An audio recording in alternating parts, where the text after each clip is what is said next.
Okay, I think it's 5 o'clock, ready to start our study session. Will you call the roll, please? Yes. Commissioner Patterson, Here. Commissioner Norwood, Here. Commissioner Saragusa, Here. Commissioner Roberts, Here. Commissioner Stallings, Commissioner Ord, Here. Mayor Mason. Here. Item number 2, at the Commissioner's request, discuss any item of concern on the rescheduled regular session agenda. I'm trying to find it. It's a change order item I have a question about. It's a what item? I'm looking. Oh, a change order. Yeah, Probably in consent, yeah. It's what looking bill. Yep. You see it? 7.5, 7, is it about Leanna Mitchell? yes. Okay, 7.5. My question is, we took out a loan to do that project, and it was complete, and there's a change order on it. And I just want to know, as far as the loan on that, how do we take care of that as far as funding? How do we fund that once a loan is? I think we have some good news for you, Commissioner Morale. Why don't you tell them the good news? Yeah, I think there is still funding in that project, I mean, in that loan. So Okay. this is not funding from the city funds, so. So is money left over from the loan to be able to do that? Yes. I was glad to see that. Right. And also there is still more money to finish, not finish, a portion of the more project too. So we are going to do both of them still within the funds. So Okay, good deal. did we get 4 water lines out of that? What water lines did we get out of the $4 million loan that we only have to pay $3 million back? We got almost $2 million for Leona Mitchell and Oklahoma. And I think those are the two. Okay, so 2. We got Oklahoma and Leon and Mitchell. Leona Mitchell. But you say there'll be enough left over to To do do a portion Moore of Street? Moore Street. Okay. Right. Yep. How many more meters did we get by adding this change order for 141,000? It's about 70 more meters we're gonna add. So that's good news for everybody in the area that benefits from Right. 70 more homes that have better water pressure. Better water pressure And and more also availability. removing all the existing service lines and bring the service line up to the house. So that's usually we don't do that on any of our projects. This is taking us one step beyond going into the neighbor properties to replacing all the service lines. Okay, and one other thing, on that project, I noticed in the area of Southern Heights, well, actually East Park, right at the corner of Iowa, East Iowa, was Fifth Street, but it's Alfred Baldwin Way. There's one fire hydrant that still has a red or orange tag on it. The rest of them are blue in the area, but that one. I will ask our fire department to verify that, and if it's still red, then Morale, we probably need to look at what we can do. Unless you we're- already have the answer. No, I do not, but we are still flowing hydrants throughout town right now, so we can add it to the list to verify the flow on that hydrant and check it, sure. Okay, I appreciate that. Thank you. That's all I needed. Thanks. Are there any other items that you want to discuss? Anybody? Okay, let's move on to item number 3, 3.1, beautification project update. Good evening, Mayor and Commissioners. I'm here for the update for the beautification project. Let's see. Okay, this is the map that we've had. We did add a portion of Southgate and Willow to this as well, so it is expanding. Here we go. Same thing with the last, we're still mowing and edging the main entryways. We removed signs and trash out of the right-of-ways, and we're sending notices to the residents and commercial properties and informing them of this. So these are, sorry for some of these pictures. This is some of the signs that we're getting, them to do. Let me go back here. This one is not a very good picture, but you can see how much better it looks with it being replaced with the whiteboard. This one, which is on Van Buren, it's over right down off of Garriott. And this one, we got this one to take the stuff out of the right-of-way, and they put a nice sign up there that says Dart Phone. So These are some of the projects that we did over the winter time, since we haven't had a lot to do with during the winter. But here is some stuff off of Southgate. And then some stuff in the ditch. Definitely looks way better this way. And then Randolph, we removed some trees and stuff off, and since we're working on that project. And some more trees that got out of the way that way. And then here's some stuff on Willow, some trash and debris. This actually had a lot of trees and stuff over it, but I didn't really like the pictures, so I didn't put it in there. But it looks a lot better now. This was compliance by the property owner. And on Willow again, here is some areas that we did take and help the resident out with getting cleaned up. These are just small projects that we do that just make it look better. This is off of Garriott, right there off of Market. And here's the alley that's over by Stride. You could see a big difference, and we'll probably be doing that one again as well. So, and this is some railroad property that we did over off of, I think it's Independence. And just another small project that just makes it, this is off of Willow. And then this is some of the stuff that we did during the winter, this kind of small project, even though it's just minor, it still looks a lot better off of Van Buren. Our starting budget was $100,000, and as of now, we've only used a small amount, and it's now $84,716. But since we started at the end of mowing season and it's just beginning, I see that changes probably drastically within the next few months. So. And then we're going to continue to send notices to commercial properties and keep working on the corridors, and should see quite a bit of difference since it's starting to, the grass is starting to get high. So, and then this ended up in there accidentally. But these are the signs that we're pulling out of the right-of-ways, and you can see there's a large amount of them that we do pretty often. So that's it. Do y'all have any questions? What happens to the signs that you pull? We do call the owners if we have the information on them and ask them if they want to come get them. And if not, then we do dispose of them. Is there a fine for? We could fine them, but I mean, it's actually been a lot better lately since we started pulling them and letting the property or the owners know that, hey, you can't do this. So it's turned out a lot better. That's a better, nicer way to do that. Yeah. Anything else? I will tell you, our map that we showed at the beginning, we probably need to update the next time we do this, because we do appear to have enough funding. We've expanded, as you can see from what Tiffany's telling you. So as we've looked at Willow, we need to make sure that we look at Willow all the way around to Garriott 412. Okay. And I know we're looking at some other places in there. You mentioned the downtown. We did put in, instead of 100,000, we put 50,000 in the new budget. So at some point, we may talk about that, or I'll let you know. That's what we have in there. It appears to me that will be enough to help us with this combination of our own internal staff working on things, you hiring contractors to help us, and then also following up with letters. How is the letter campaign going to homeowners? Are you getting feedback or? Well, I mean, compliance mostly on some things, but when it's just like going down Garriott, they're mowing their yards on the, but they're not mowing like the sidewalks. And so, I mean, I usually just send contractors and then let them know, hey, we sent contractors, we'd like for you to do this next time and keep it up to this, to this standard. And then so far it's been pretty decent. There's a couple of places that not quite, but mostly it's been received well, so. I know I was on East Garriott a week or two ago, and I could tell something's been going on, because everything to me looked edged too, and that wasn't normal. So either homeowners are doing things, or businesses, or haven't said us, or anything. contractors. So I appreciate that effort.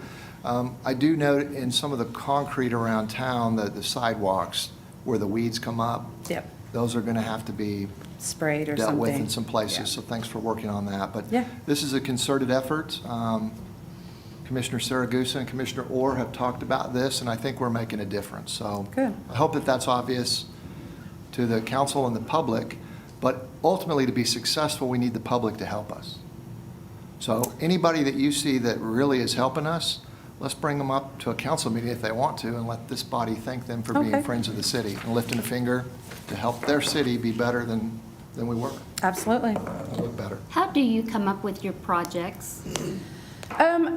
It's kind of, not really, there's not like a specific thing to it. If you drive downtown and it's definitely something you notice, or you drive through the corridors and it's definitely something you notice, then I'm gonna take care of it or send a notice or, try to help them out, something like that. Because, most of them, especially the business owners, take care of them, their properties for the most part. And most homeowners do too, but there are some that have to be reminded and stuff sometimes, but. Where would somebody call if they had an area that they felt like needed some attention? They could call me if they wanted, yeah.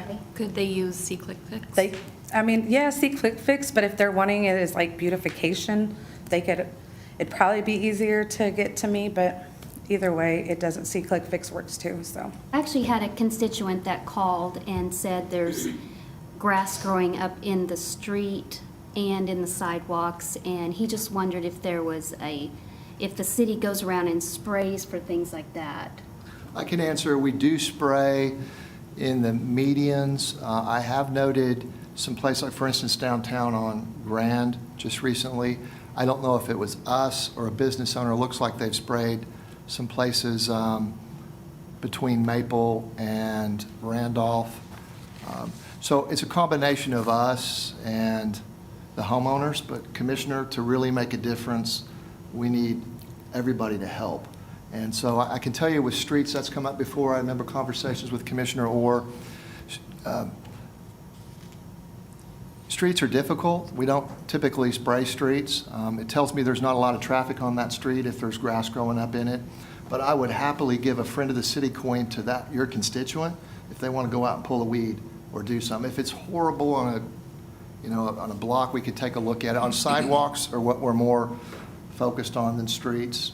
I will note that on medians, on main thoroughfares here, spraying is very helpful to us, and we spray the medians because if you don't, a weed, a ryegrass, or something will pop up in those cracks, and there's nothing you can do other than pull it, weed eat it, or spray it.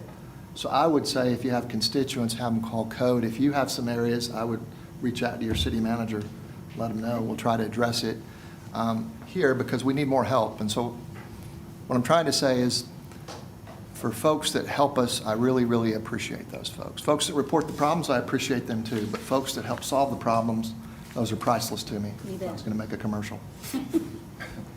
I have a So what was the question. phone number that they should call?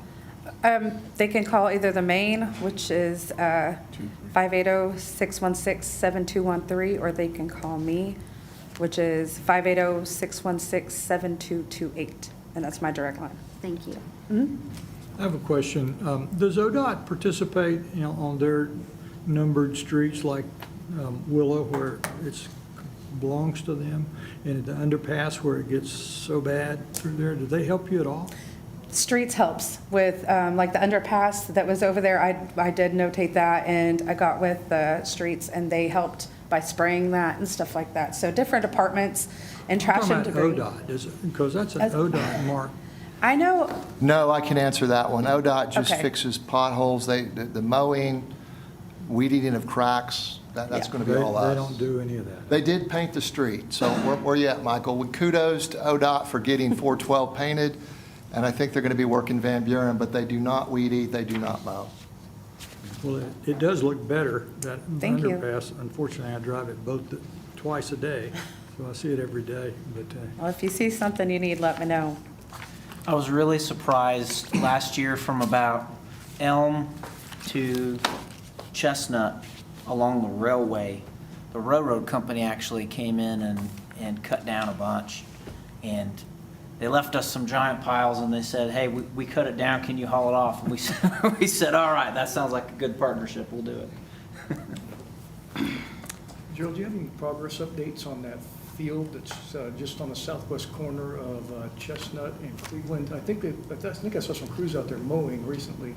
It's still kind of an eyesore. And there any updates on that? And then how about, Yeah. and also on the old pot farm on East O&K area behind Jumbo. Yes, I do have some updates. Glad you hit that, because that was one of the three I got over in my ward that I'm, The Cleveland Chestnut I sent contact. situation is one that's a difficult situation. It's sort of one of our making.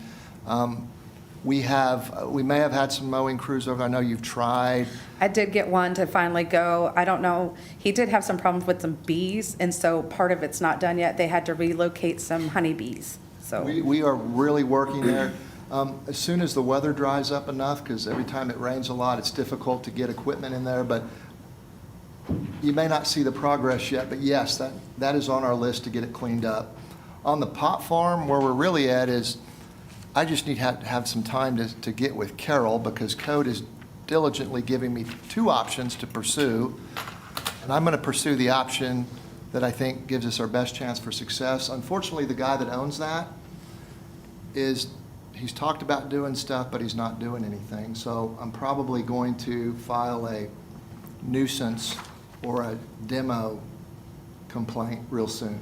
So that's all I can update you on there. It is a difficult problem. The best thing we ever did was that ordinance we passed where that could never happen again. It doesn't, because in a commercial, well, number one, they can only be in industrial, I believe, and they have to be in an F1 style building. So that doesn't help us with the existing problem, but we are working on that. So I think we're going to eventually have to abate that problem ourselves. And I think if we follow a process and legal tells us we're good with that process, we could actually probably put it on the tax rolls to get reimbursed when they sell it. But that's been the issue. It's because it's not just a straight up building.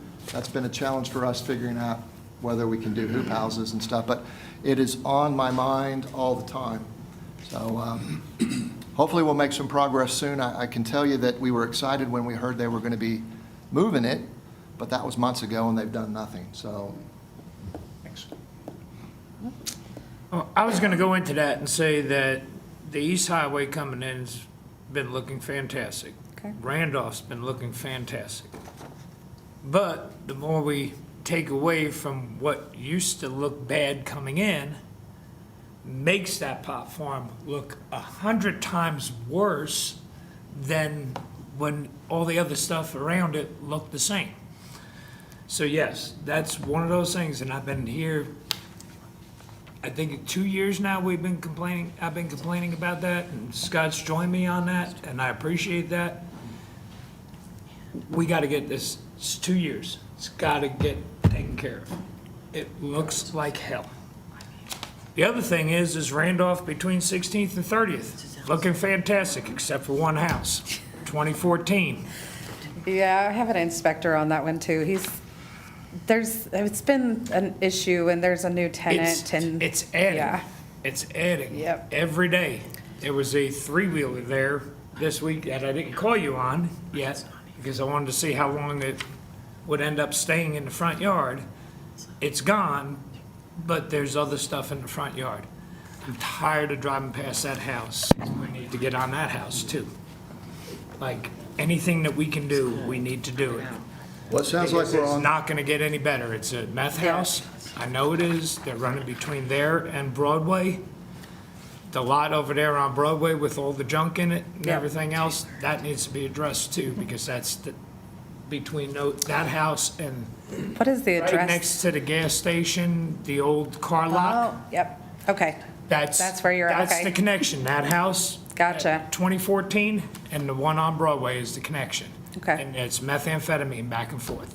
I know that it's been cleaned once, and so, I mean, it's probably just time to clean it again. As far as the parking in the yard and things like that, that's kind of tough to pursue sometimes, but, I Well, mean, The truck's halfway on the sidewalk still. yeah, okay, And I mean, it's not been moved in 3 weeks now. okay. I will let them know. And that's why I said that one rotten egg is ruining that whole neighborhood from looking decent. Okay, Everybody else has been keeping up and doing a great job. You guys have done a great job through there. That one rotten egg is starting to cause issues. all right, got it. okay. And it's like I said, they might be a constituent of mine, but that's not the way the rest of us live. I understand. I dealt with that for a while too, so I get it. All right, anything else? Thank you. Absolutely. Thank you for dealing with everything with a smile. Oh, Yes. yeah. You are an outstanding representative of the city of Enid. Thank you. Thank you, guys. Thank you. Item 3.2, discuss renewal of the agreement with Stover and Associates for management of the water reclamation facility. Mayor, Commission, we have a long-standing partnership with Stover and Associates. They are the engineering firm or the consulting firm who operates our plant. We've been in the process of evaluating their contract and going through it with finance.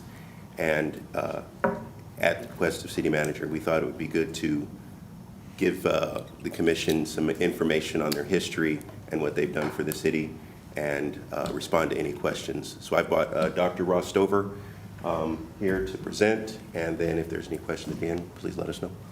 Thank you. And what this is, Dr. Ross is going to tell us that we're nearing the end of a 5-year agreement. So this is to inform and educate all of us that we're there, and then perhaps based on your feedback, we're going to bring back next time an extension agreement. So thank you, Dr. Stover, for coming all the way from Stillwater. All the way from Stillwater, that long drive. So thank you. I'm Ross Stover. I'm Senior Vice President and General Manager of the Stover Group. My father actually started the company in 1984. We're based out of Stillwater. This month is actually our 40th year in business. And this month also marks my 25th year working with the company on the technical side. I was a janitor and a lawnmower before that. So we're based out of Stillwater. We have approximately 85 employees, and we have 3 main business divisions, and that's engineering services, operations, and our research treatability process development lab. It's not a certified lab if you all are familiar with something like Accurate Labs out of Stillwater or something like that. It's really just a support lab and an in-house lab for our projects and our clients. Our 2 main large divisions are the engineering and the operations. So we currently operate 13 plants. These are all wastewater plants in 13 different states. However, this is our only municipal client. Our real specialty is the complex biological processes, and so this is our only municipal plant that we operate. So with the water reclamation facility, this plant was commissioned in 2012. The first permit took effect in November of 2012. And for the most part, it's a conventional municipal treatment plant until you get to this part right here.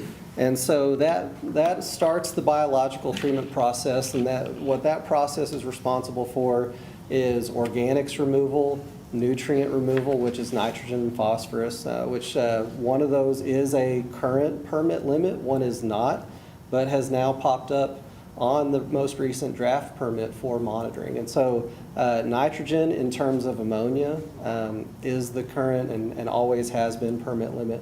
Phosphorus is now on DEQ's radar.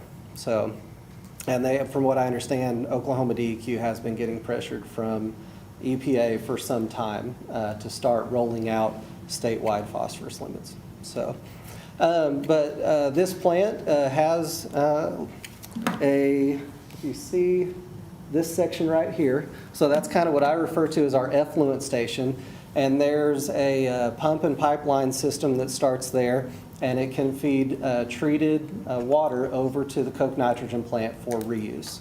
When we first got involved with the city in 2014, the city was not permitted for any water reuse at that time. So we actually started working with the city in February of 2014. I believe the plant manager out at the WRF had resigned, and we were brought in to just kind of help as a kind of a technical oversight for the plant, just kind of help guide the plant. And the city was expressing to us at that time just some concerns on not really sure how the plant was running. Was it running the way it was supposed to be running? Was it running the way it was designed? They experienced a lot of alarm issues, and that was a lot of them turned out to be nuisance alarm issues that were not really resolved during the commissioning process. And I got a lot of feedback that the engineering firm that y'all worked with maybe didn't quite do their due diligence during that commissioning process.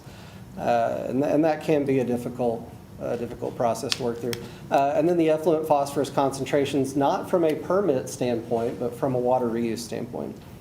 So the city chose to go out for bid, and they selected 3 bidders. We responded, and it turns out we were only one of 2 that responded to the bid.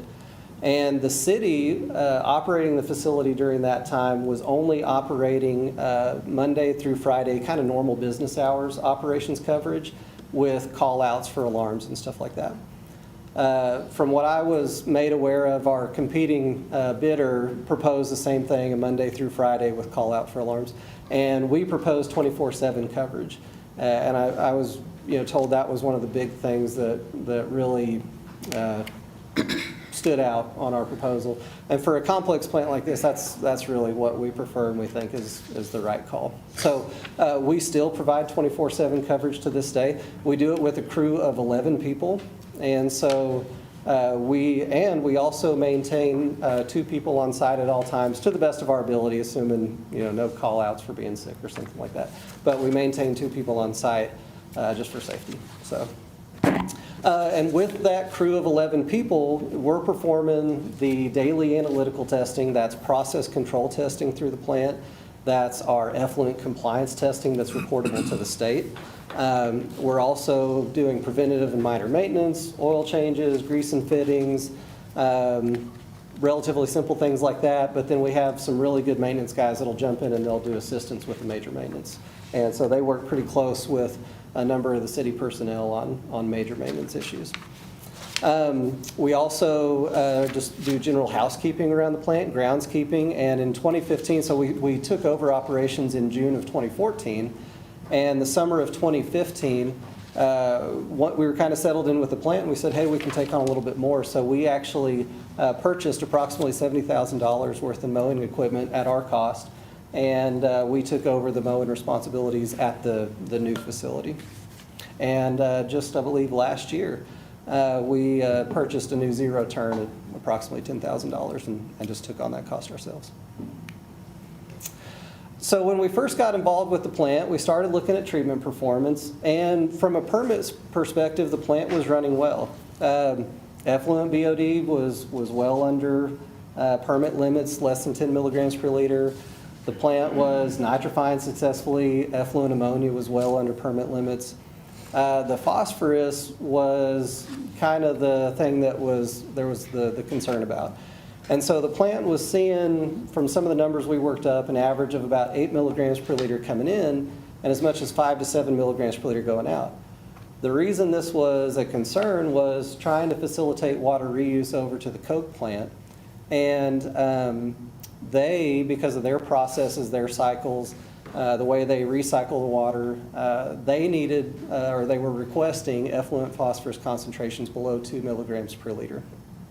And again, there was still no water reuse permitting at that time. So even though the pumps and pipeline weren't there, they couldn't actually use them legally with DEQ's consideration. So, and then there was another engineering firm that the city had brought in just purely from an evaluation standpoint. They were doing evaluation studies to look and see what is the best way to remove phosphorus from the wastewater, accomplish these effluent phosphorus goals, and facilitate the water reuse. So that was going on at the same time. So when we first got into the plant, we really started some plant evaluations. We were looking at nitrogen and phosphorus and were there any concerns and things we could do there. But one of the things we noticed right off the bat, this plant's got a lot of excess treatment capacity. And we'll get to that in a second. But with as far as the phosphorus removal, what we saw was the plant, there's chemical phosphorus removal steps and there's a biological phosphorus removal step, and you'll probably hear me refer to it as bio-P removal. So that's what I'm talking about. So there are biological phosphorus removal processes that if you stage and you have the organic loading to do it, you can actually tie up excess phosphorus in the biomass. And then if you get that biomass wasted out of the system properly and handle it properly, the phosphorus stays tied up in the biomass, and that can remove a significant amount of phosphorus from the wastewater. So, and so again, you know, the phosphorus was a concern for Koch. They have their own treatment processes for the water coming into the plant, and the phosphorus was a concern. And you all may be aware, but as far as how much they use at that time, their demand was about 3 to 5 million gallons of water a day. And that use is for cooling tower, or a big portion of that use is for cooling tower makeup water.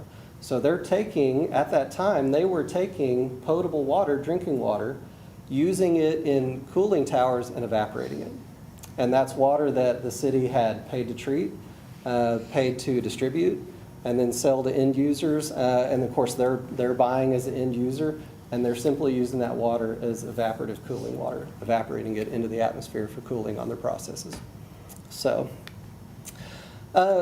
back to the capacity. So one of the things we actually started with on the plant as far as making process changes, when we first started operating the plant, everything was online. Every process was running in the plant. And so in this building right here, so that's the Headworks building. There's 2 automated screens in there. Both screens were online. The primary clarifiers here, you can see there's 3. All 3 were online. The middle section, the Verticell, both sections were online. All 3 final clarifiers were online. There's 2 UV disinfection trains. Both trains were online.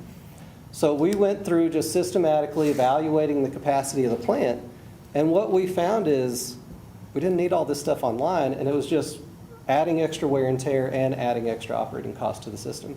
So we were able to take one influence screen offline, so we operate on one of the 2. We were able to take a primary clarifier offline.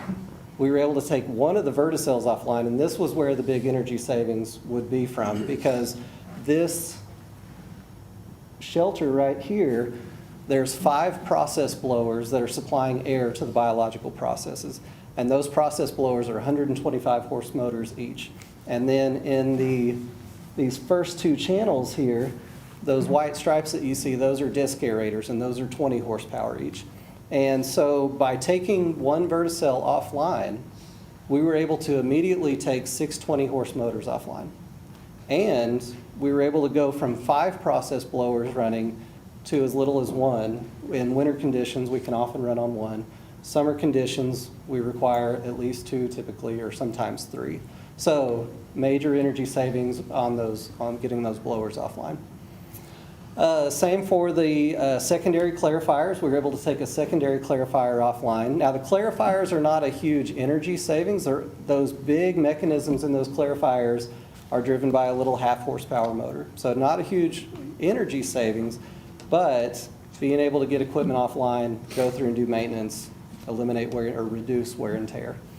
And then getting down to the effluent station with our 2 UV disinfection trains, I think those require a pretty significant amount of energy too. And both UV disinfection trains were running there's 4 modules, there's 2 modules per train. The system was running in full on manual. Everything was on, running 100%. And we were able to take 1 full train offline and run the other system in auto and let it modulate and basically throttle its power usage as it needed to. So again, just by taking those things offline, now what we do is we systematically cycle through these clarifiers. We cycle through the Verticell, so we don't just run on one endlessly. We'll take a unit down, we'll do maintenance, we'll do inspections, we'll service them, and then we'll cycle through these. And so we may cycle through clarifiers every 6 months, maybe a year.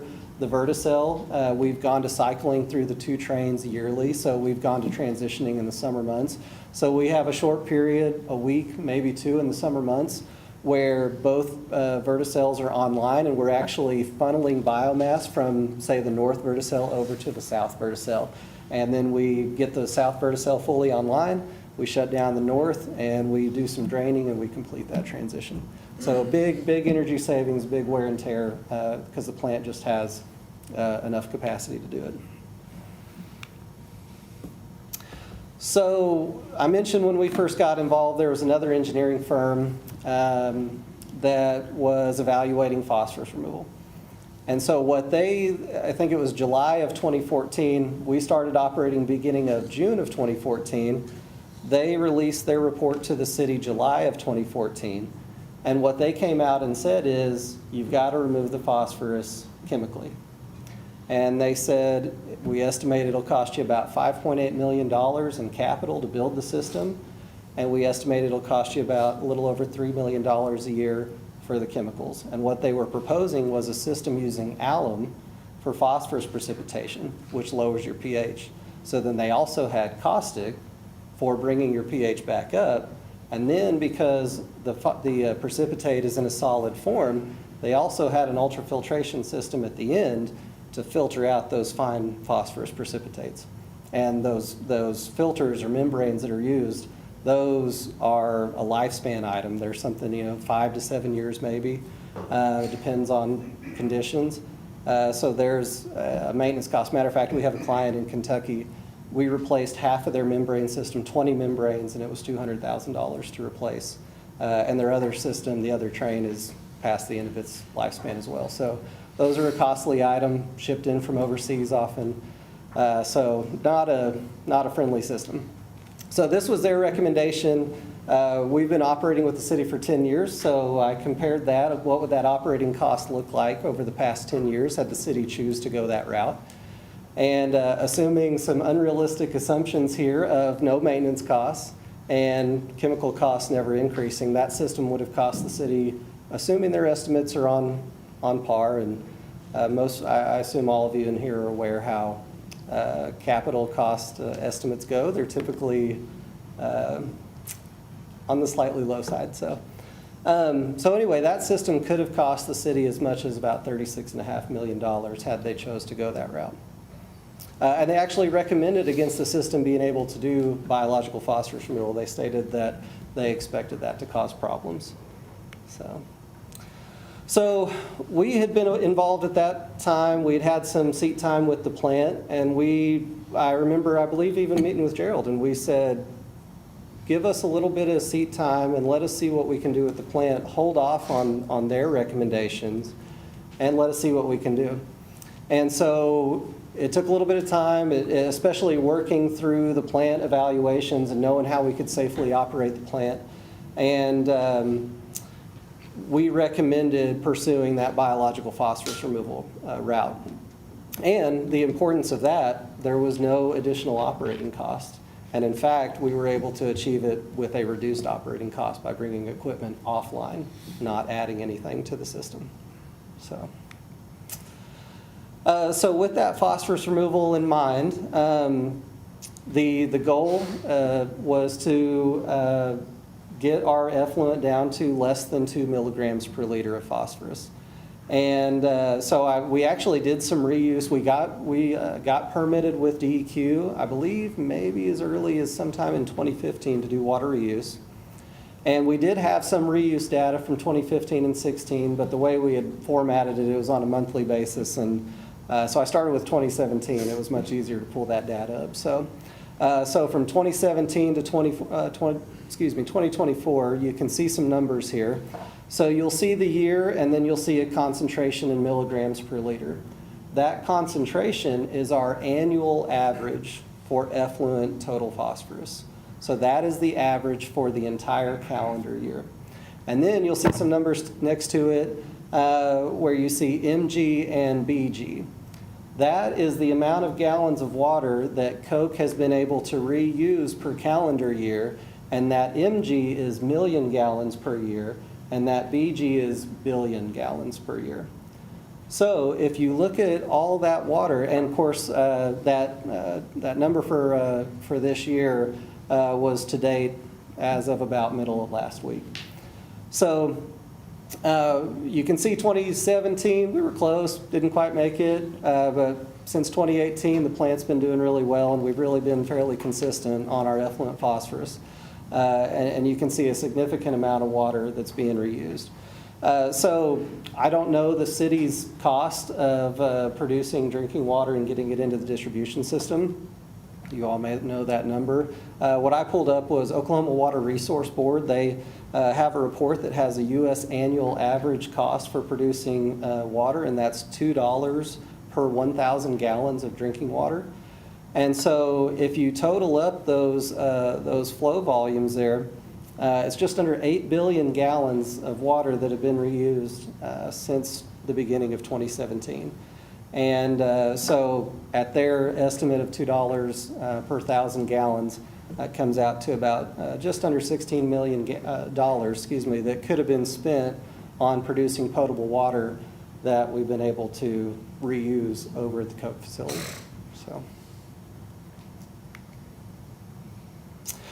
So we were involved with some of the water reuse permitting right from the very start. We got involved with some of the DEQ engineers that had expressed concerns on the water reuse system. So we got to assist the city with those negotiations, and we were able to significantly reduce operating costs of the plant just in terms of bringing stuff offline as far as electrical horsepower, getting to reduce some wear and tear on the plant, making the plant very serviceable for a number of the items, a number of the major process equipment pieces there. And then the stabilization of the biopure removal process was actually done at a reduced operating cost instead of bringing a chemical system in and doing that through chemical methods. That would also increase your chemical processes, would also increase your sludge production, which would also be an added cost on the sludge handling side as well. So in 2017, OWA, that's Oklahoma Water Environment Association, we submitted for an award with OWA, and we were the winner. So this Burke Safety Award, what it looks at as the plant's basically safety program, their safety records, so what kind of safety training are they performing, hours worked without incident, and so across the state, and that's actually an award to the facility, and that plaque is out there in the kind of trophy case out front. So we submitted for that award in 2017, and we were able to bring it home. And then this last thing here, in August of 2019, I'm trying to remember, I believe that was maybe the year on our effluent permit that DEQ changed our parameter from fecal coliforms over to E. coli. And we looked at the testing. This was being outsourced to Accurate Labs. It was a twice-a-week test. And so they were driving over twice a week, so we had a courier charge involved. And so we looked at the testing, and we didn't really like the testing for fecal coliform and have a comfort factor of running that in-house. But we looked at the testing for E. coli, and we were able to run that, bring it in-house. We got certified on it. We go through proficiency testing on our effluent parameters every year. So we passed on that. We started testing E. coli in-house.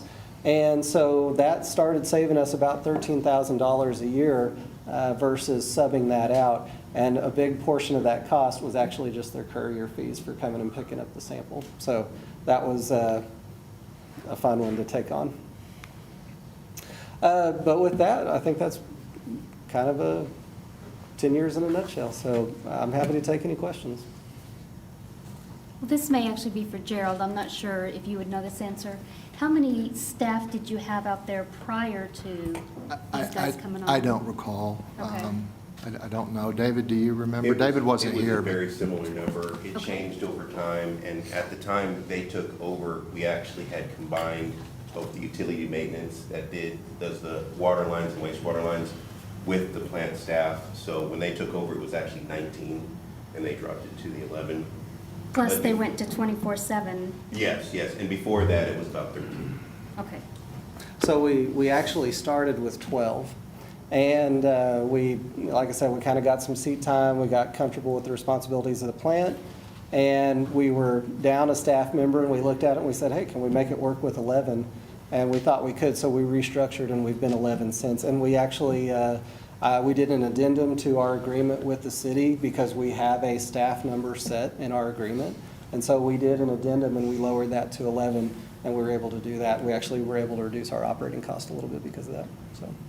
What's the difference between biophosphorus and regular fertilizer, phosphorus? So the bio-peer removal process is, it's a biological process. You have a group of bacteria, we call them PAOs, they're phosphorus accumulating organisms. And if you can zone your processes right and you have the organic loading as a driver, what happens is the bacteria, the PAOs, will take up excess bacteria far beyond that of a kind of a normal bacterial cell. So a typical bacterial cell is about 0.5 to 1% phosphorus by weight. I think textbooks will tell you PAOs could be as much as maybe 12 to 20% phosphorus by weight. So you cycle them through these processes, and if you cycle them through it right, they do what we call a luxury uptake of excess phosphorus, and they actually take it into their cell body. The critical thing is you have to then keep the bacteria from returning to an anaerobic state or a fermentative state and or lysing or dying, because both of those situations will cause the bacteria to spit out, resolubilize the phosphorus.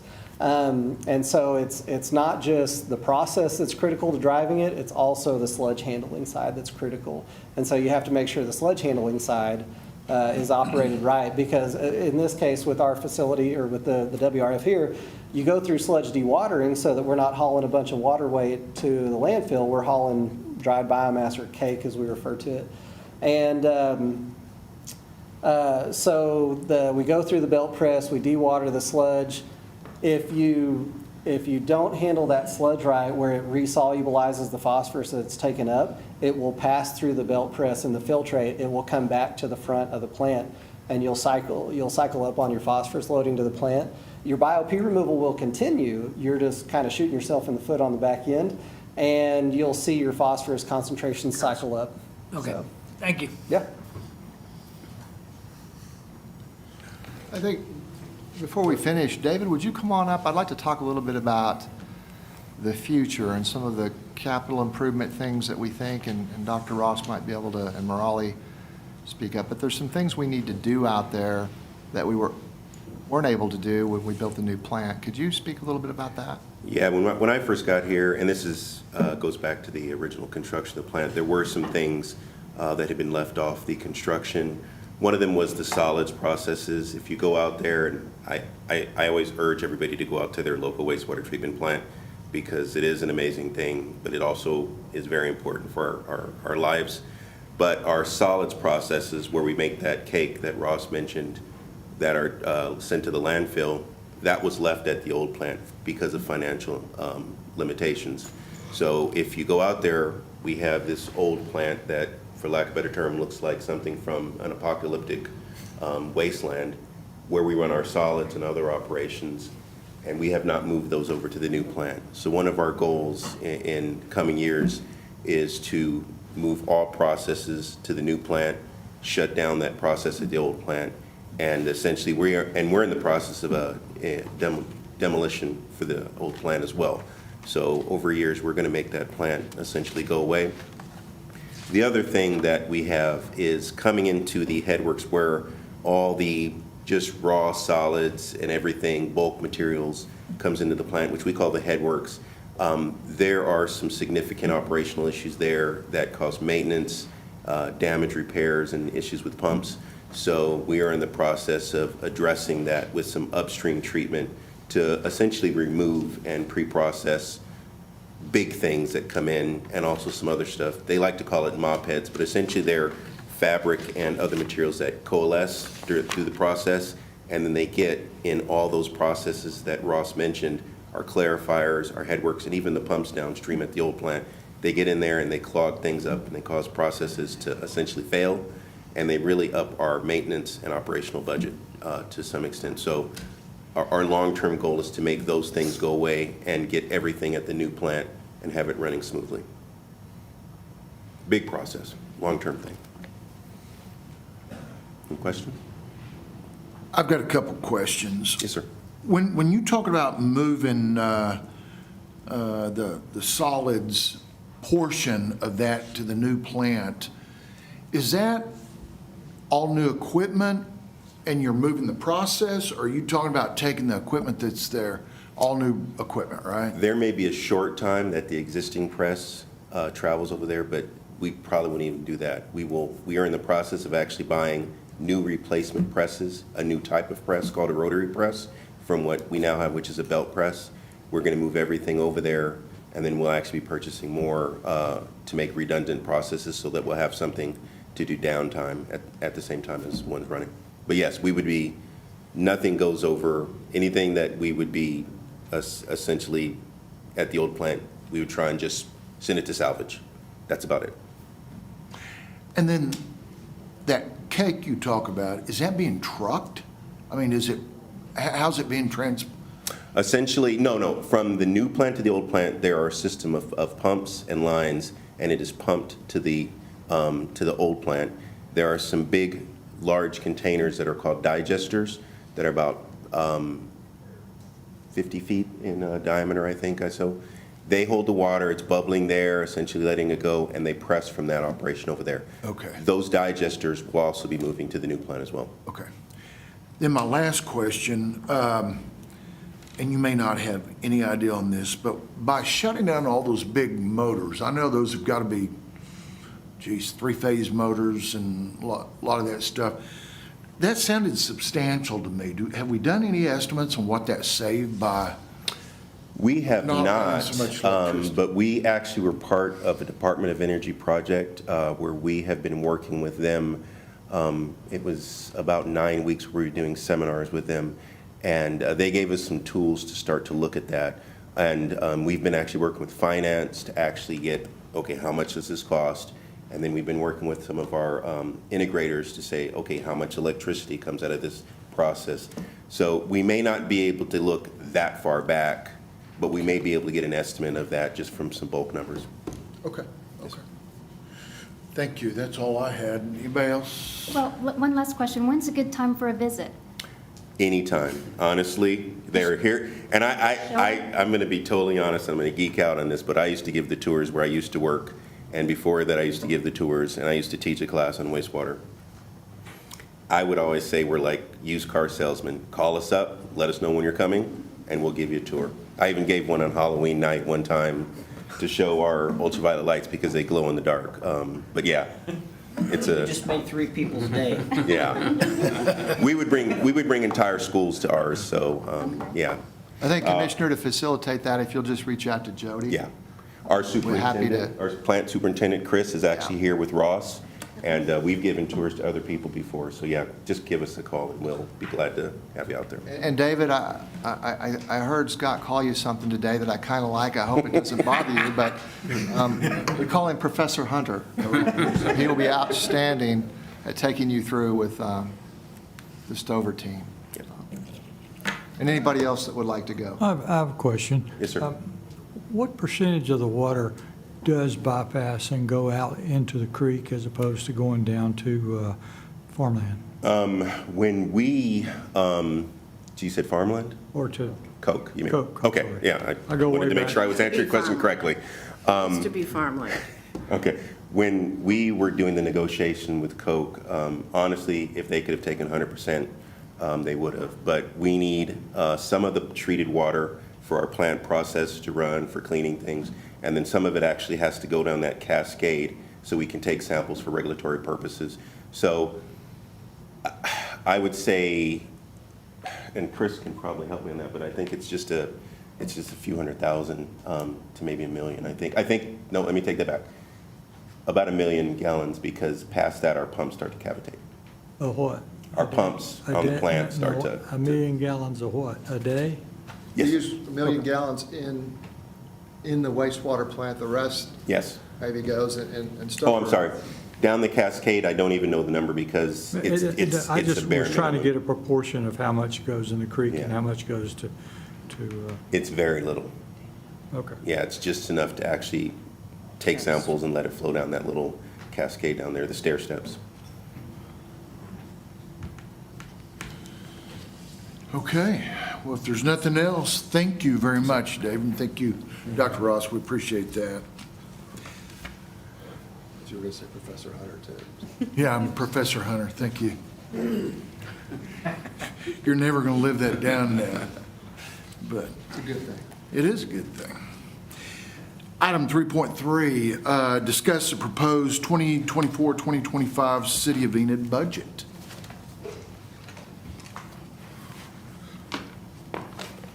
Good evening, Mayor, Commissioners, Mr. Gilbert.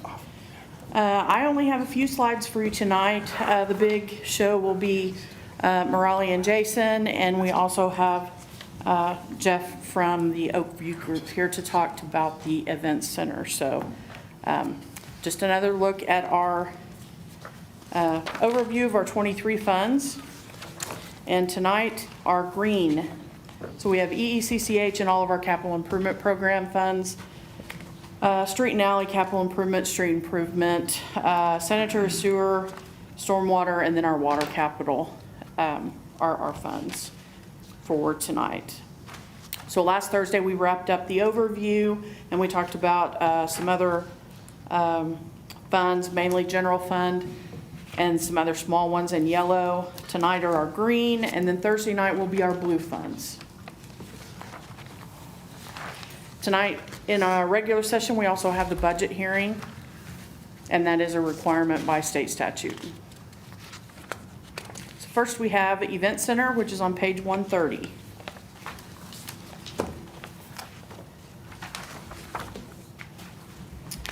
All my graphs this evening are, the blue is our adjusted budget for FY24, which is our current year. And then the red is our running projection. It's what we're projecting what we're going to end the year at. And then our green is, of course, what we're going to propose for next year's budget for FY25. The Event Center, there's two main components for revenue, our hotel tax and then our Stride Bank Center operations. Hotel motel tax, we have slowly decreased it over the years.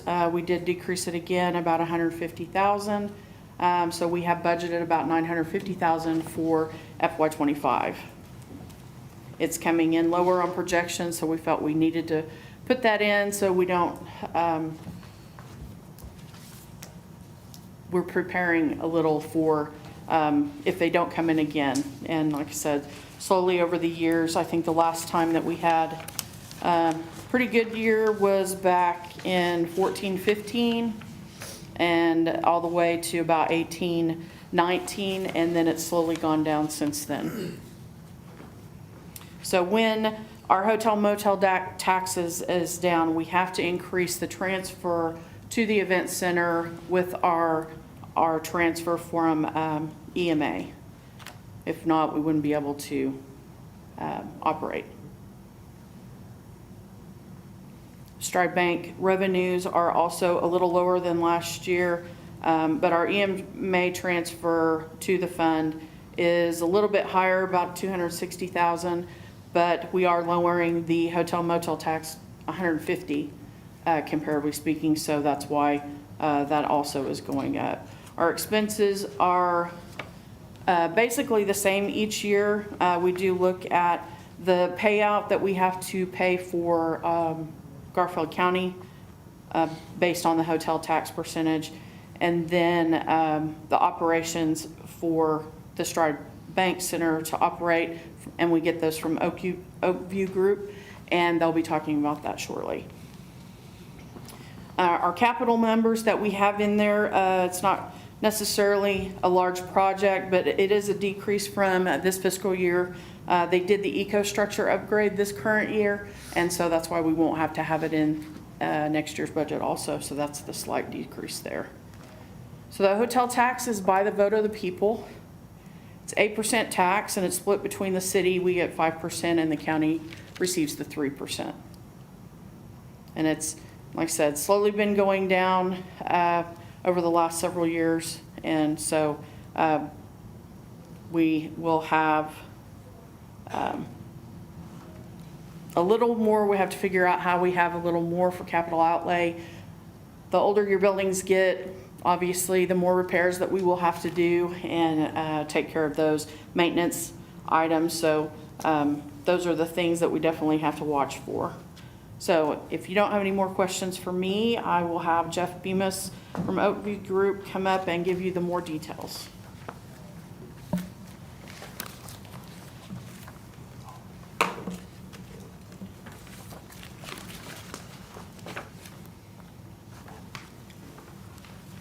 Thank you, Jennifer. Good evening, folks. Happy to be here with y'all tonight to talk about our budget for FY25.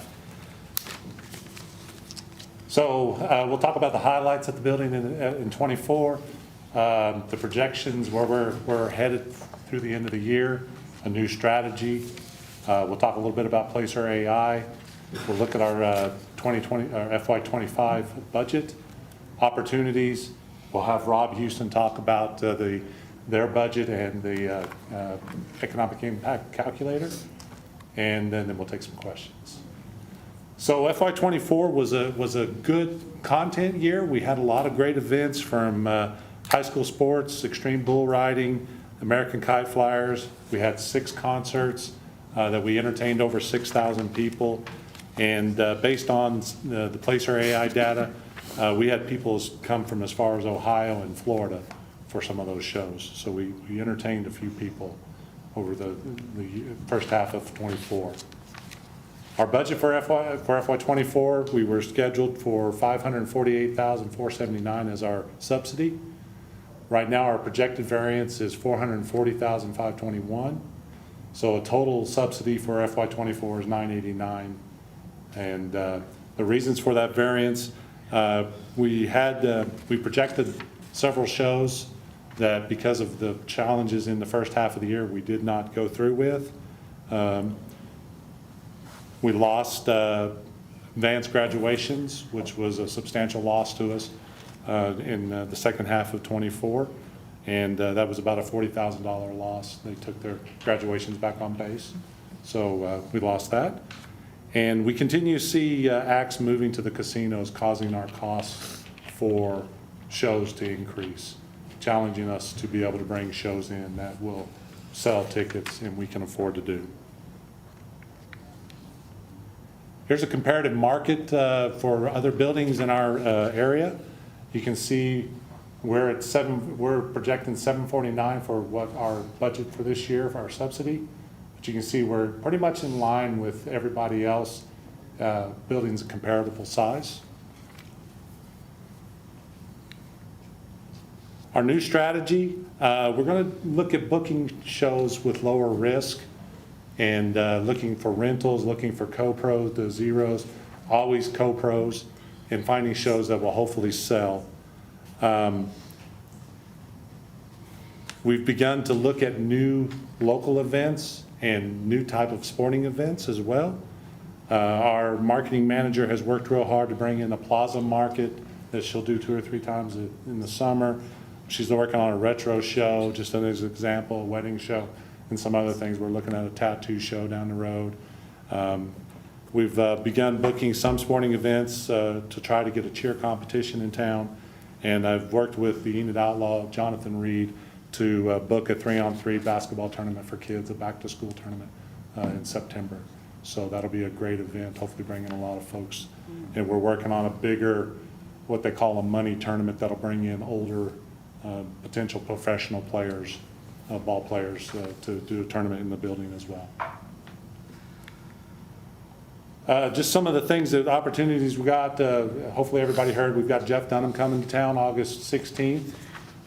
Ticket sales got off to a great start last weekend. We're doing really well. If you haven't bought tickets yet, or people need to buy tickets now because they're going fast.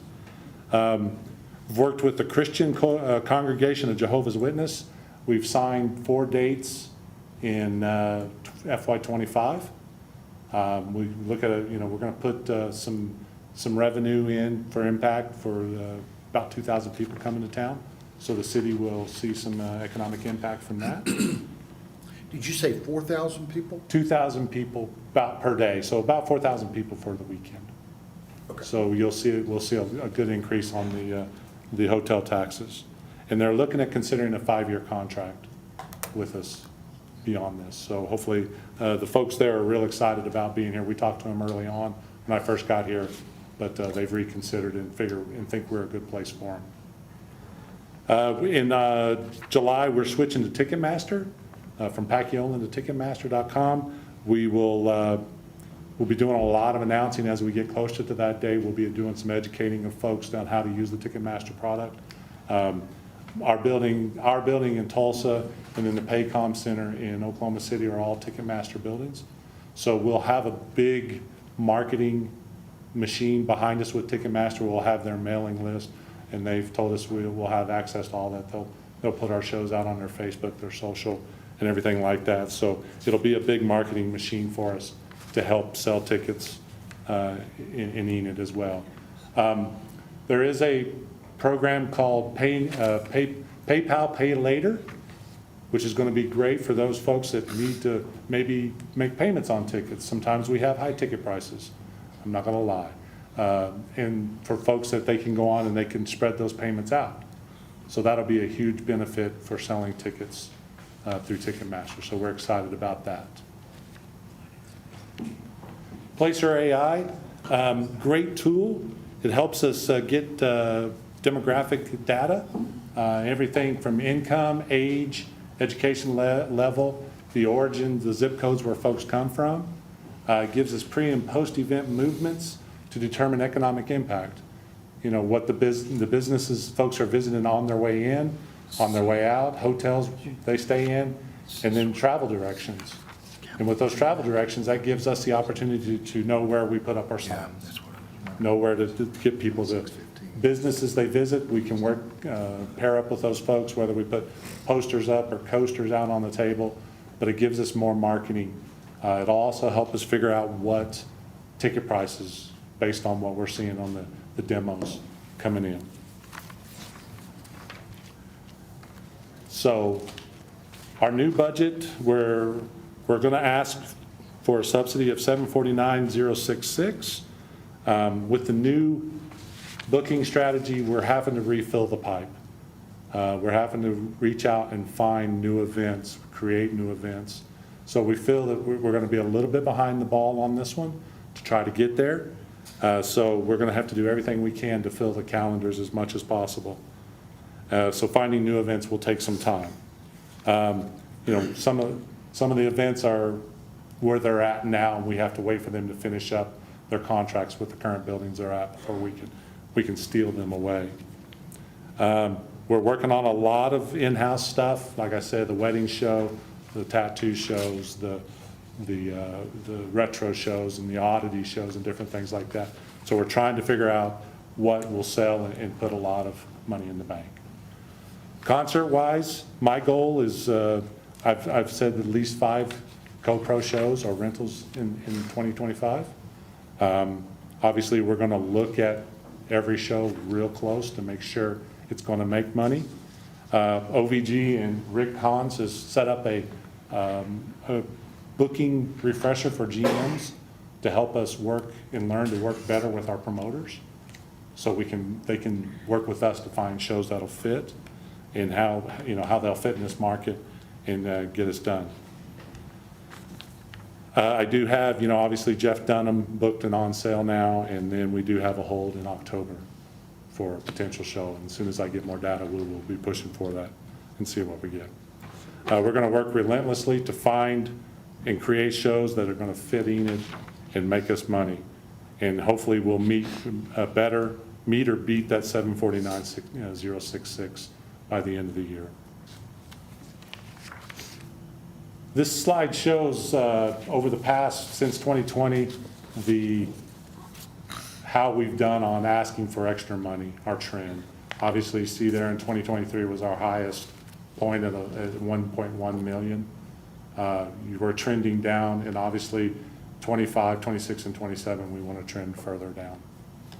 So that's where that's our goals. That's where we're headed. That's what we're going to do. It's important to remember that the event and convention centers are owned by municipalities, not private businesses, and exist for the economic impact and quality of life for the markets like Enid. So with that, I'm going to turn it over to Rob Houston. He's going to go over the Visit Enid budget and discuss the economic impact the events have on Enid.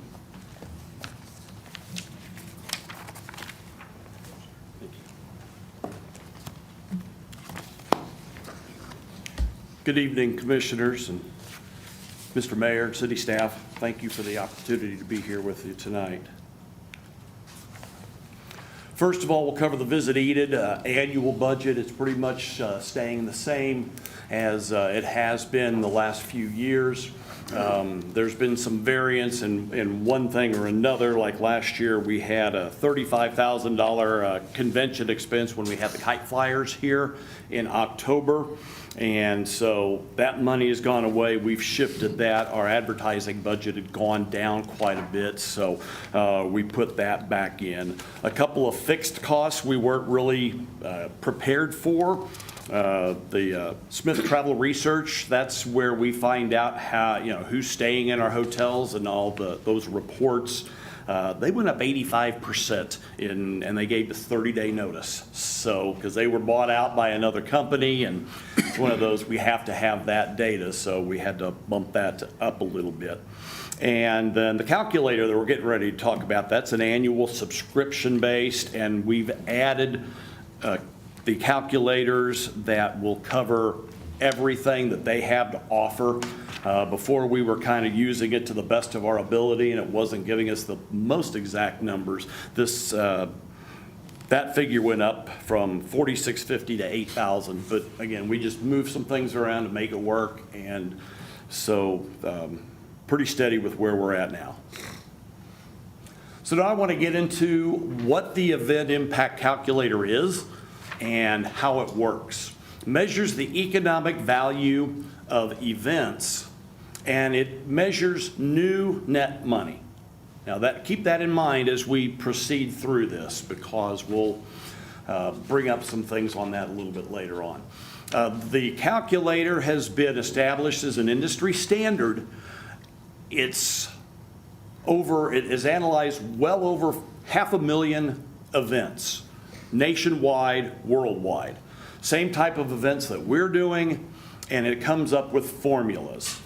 So the calculator basically gives us the best numbers that we have, other than having somebody sit at every gate to every venue and count 1, 2, 3, 4. That's just not realistic. So we just assume there's calculations for whatever the event is. For instance, youth amateur sports brings in 2.3 spectators per participant. That's mom, that's dad, that's brother, that's grandma, that's all of that. So, and then each specific calculator has a different value to it. But and then the events that we calculate are only those that have the potential to bring new money into Enid, to bring visitors in so they can spend their money with us, and then we can continue to use it. Now, the important features of the underlying data, I'm not going to keep a lot of time, not going to spend a lot of time on this, but these are the ways that the calculator comes up with the numbers that it does. And the underlying data, those are the different surveys and things that they've done over 10, 15 years to come up with those calculations that we use. So they use such things as U.S. Bureau of Labor Statistics and the census, and different impact of meetings and meeting planners, that kind of thing. So, and the other thing they do is they make it comprehensive to each location. So we enter Enid and Garfield counties' tax base, that 9.1%, and it figures that. Now, if we did a calculation in Noble County or in K County or whatever, we would switch it a little bit. So they're as personalized as they can be using our local data. These are the different modules that are available. There's 4 different ones. They come all from Destinations International. And the one that we're going to talk about mostly tonight is that column on the far right, which is the Local and Public Events module. And that was designed exclusively for DMOs that work with their conference center and their arenas. So it's a perfect fit for us measuring the impact of the events that go on at the Stride Bank Center. Now, I'll tell you that sports at the arena does go under the sports module, But pretty much everything else that happens in the building will go under that LPE, Local and Public Events module that we have. These are numbers that we have run for fiscal year '24, and different events that have been inside the building. And as you can see, the biggest economic impact are our youth sports. There's high school basketball that brought in $700,000 and my eyes are bad, $689,000 of economic impact. And then that far right column is the amount of local taxes that are generated by those visitors that are coming in. So far in fiscal '24, Stride Bank Center has had 19,000 people in attendance with an economic impact of $2.4 million. And the local taxes generated was over $103,000. So we're off to a good start in FY '24. Now here's some historic data. And we've had the calculator and we've measured all the events in the Stride Bank Center since 2019, with the exception of the first 3 months of 2020. So, and through the 1st of May, we have now this is calendar year, before we talked about the fiscal year, but calendar year, $2.223 million of economic impact and just under $100,000 in local taxes generated. So now, the other thing that I want to talk about are that the meetings that are held in the old convention hall. The column on the far right is the attendance for local events. And in 2023, 25,000 people used the Stride Bank Center. And it's anywhere from just under 20, and then 25 is the high in those 4 years that we've measured. And again, those local events certainly help Stride Bank Center's bottom line, because the local folks are paying the money that they need to rent out the facility. But by definition, Enid residents do not count toward the total economic impact of an event. Remember what we said, new money coming in. So the economic impact calculator, it calculates that new net money. So the question becomes, what value do we put on those 20 plus to 25,000 residents who use the Stride Bank Center on a regular basis every year, but bring zero economic impact? For instance, the JWL Gala every year in December. What value is placed on the good time that they're having? Those are all local folks that attend that event. The United Way just had its annual meeting and luncheon, and a lot of you were there, and almost 300 people were there, but they're all local. It didn't bring any economic impact to our community, but it does provide quality of life for our citizens. And for economic development to happen, the city has to provide things that make people happy. People that work and live in a city, they want to enjoy their life when they aren't at work. And that might include things like being in a great neighborhood and having a nice house, big backyard, close to good schools. Or they might choose to live in an apartment close by restaurants, shops, fun things to do, cool attractions, festivals, that kind of thing. All of those things that I just talked about are called visitor assets. And visitor assets is what tourism has promoted almost since day one. So all of those things create a great quality of life. Stride Bank Center improves Enid's quality of life. When businesses succeed, people succeed. And the entire quality of life in a community improves. Now again, look at that number, wrong way. Go all the way through it again.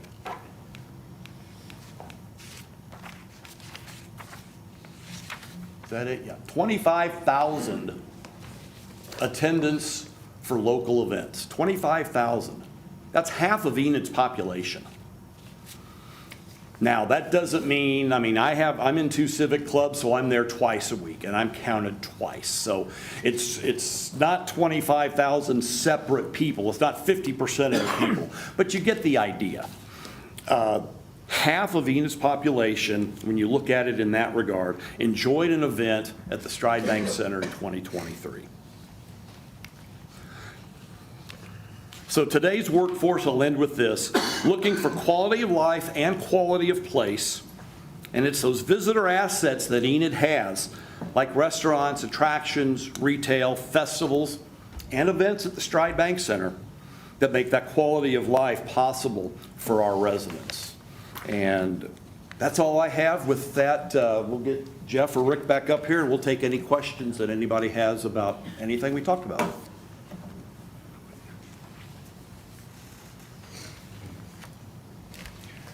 Questions?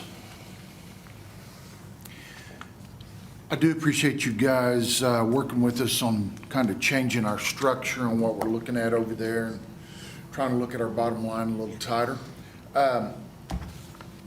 Also think it's so important that we keep in mind that we're never, ever going to break even on this deal.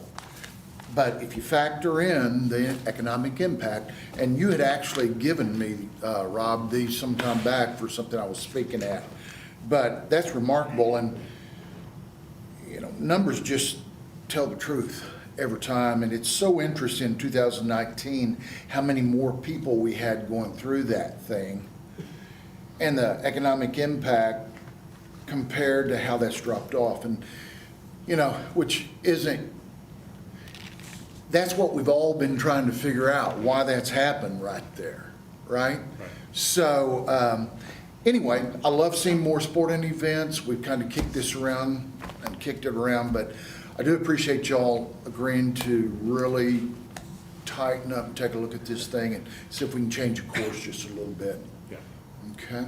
We're happy to be here to do that. Yes, sir. Jeff, I just wanted to add, we brought in, once we started going into negotiations and everything else with you a while back, we brought the basketball tournaments, the 2 basketball tournaments, the OSSAA wrestling, plus their 2 basketball tournaments. Those have all been money makers. Right. And they're multiple day events too, not, Yes, they're spread out and they're they're- bringing people to be here. Thursday, Yes. Friday, Saturday, usually, sir. everybody comes in Thursday, and then Friday, Saturday is the big, Yep.